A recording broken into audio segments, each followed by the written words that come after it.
everyone, it's Suzanne, and I want to thank you for joining us for our So Suzy podcast, where we'll be exploring and demystifying some of the crafting world's greatest mysteries. You will also be able to get the show notes and the links we reference by visiting us at www.sosuzypodcast.com. Welcome to Made It Happen Monday with Annie from Stamp AnnieThing. Last week, we talked with Elise Keegan from Kitten Clowder about her online coloring classes and the benefits of taking a bit of time for yourself to sit down and do something creative. Well, today we are talking to Annie, who has the pleasure of designing some fabulous stamps that are perfect to color. We are going to find out the story behind her famous Chibi stamps, how she started designing, and get the inside scoop of something new she is rolling out. Annie, thank you so much for being our Made It Happen Monday guest. Thank you for having me. I'm very excited to be here with you guys today. Now, when did you first start designing stamps? I actually first started with a completely different venture back in 2011 when I was doing colored clip art and digital stamps. Unfortunately, I had a mishap that occurred with the whole digital stamp thing, and I decided to go into the rubber stamp line instead. And then that is when I actually decided to start Stamp AnnieThing, which was in November of 2012. And it was kind of a mishmash because I was still learning and I was still actually trying to find myself in the way and the style of my art. So I did not do the chibis in the beginning. It was more just random illustration type stamps. I took a hiatus in about 2014 after opening for 2 years.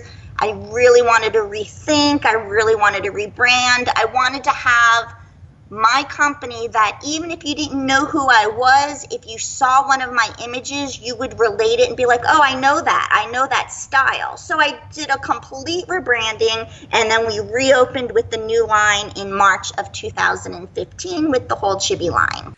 Now, and you have worked with Elise from Kitten Clowder, and she's used your images for her monthly classes. How did that come about?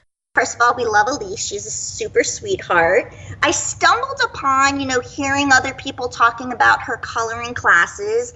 Up until that point, I was probably just, on my own time doing YouTube type videos, never really taking classes and seeing what they were all about.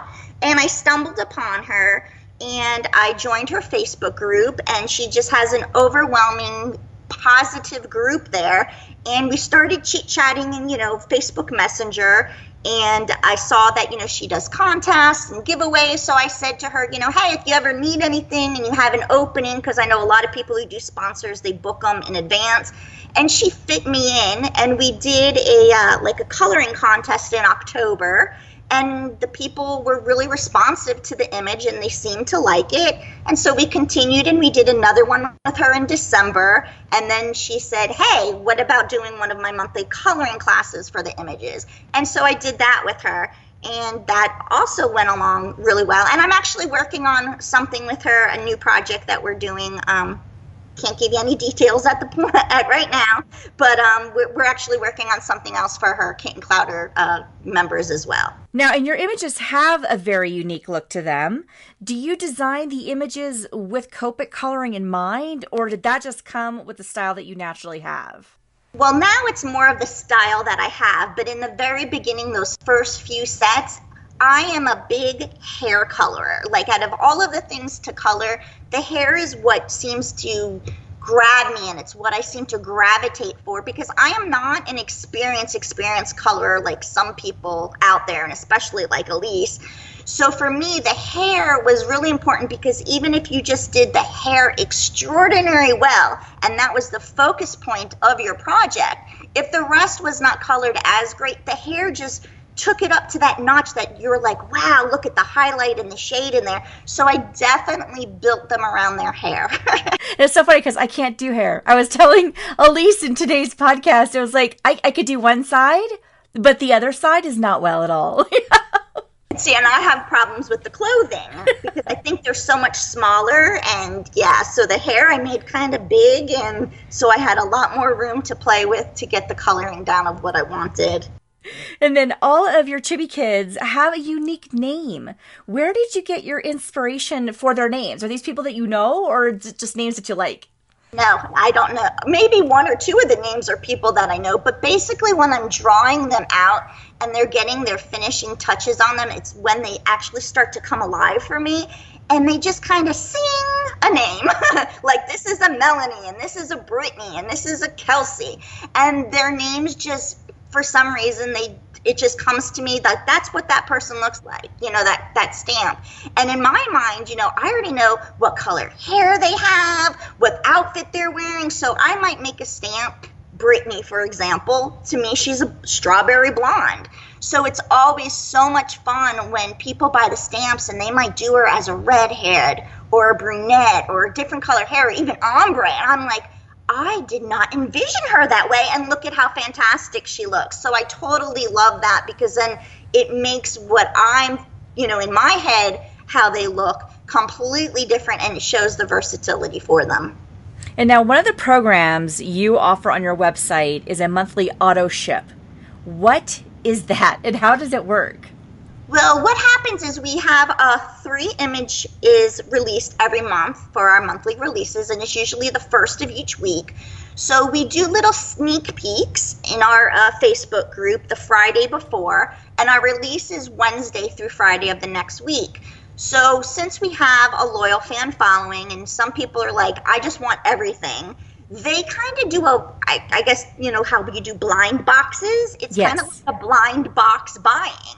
They're on an auto ship program that they get the stamps. We ship them out to them the Saturday before the release happens. So they actually have them in the hands by the time the DT is actually showcasing the projects for the release. So they don't have to wait. Nice. And they already have them. Yeah. Very cool. Yeah. And then you don't just design stamps. You do a heck of a lot more. What all are you involved in? I do web design. I've been doing that for about 12 years now. I do SVG cutting files, which is for people who are into paper piecing and paper crafting and own the home cutting machines like the Cricut Explorer, the Silhouette Cameo, the Brothers Scan and Cut. So we do SVG files for there. Then, of course, I have Stamp AnnieThing. My original business that actually started the whole thing with the clip art and the digital stamps, that one's still open. We just don't really update it that much. And then we have our new business venture that we are going to be giving a big push to very, very soon. And then can you give us the inside scoop of what you have planned for your new one? We are going to be, it's already open, we just haven't loaded everything in there. We are making planner paper clips. So it's called Paperclip Planet, but the web address is actually plannerpaperclips.com.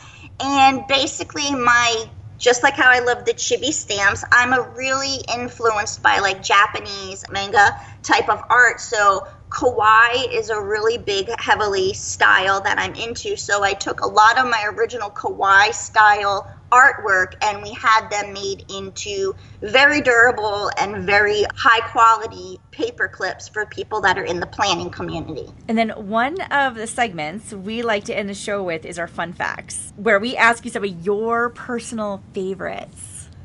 So what is your favorite Chibi Kid stamp? You know what, to be honest, my favorite one has not actually been released yet.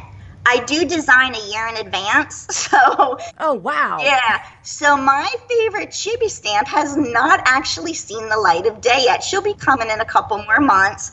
But if I had to pick one that is already on our website that people could go and take a look at, I think it would be Kelly Perfect. And she's a little girl dressed up in like a little kitty cat type outfit because I'm a total cat person. So you'll see them repeated in some of my images as well. And then what is your favorite SVG cutting file? Ooh, okay. That's even harder because that website has over 3,000 files.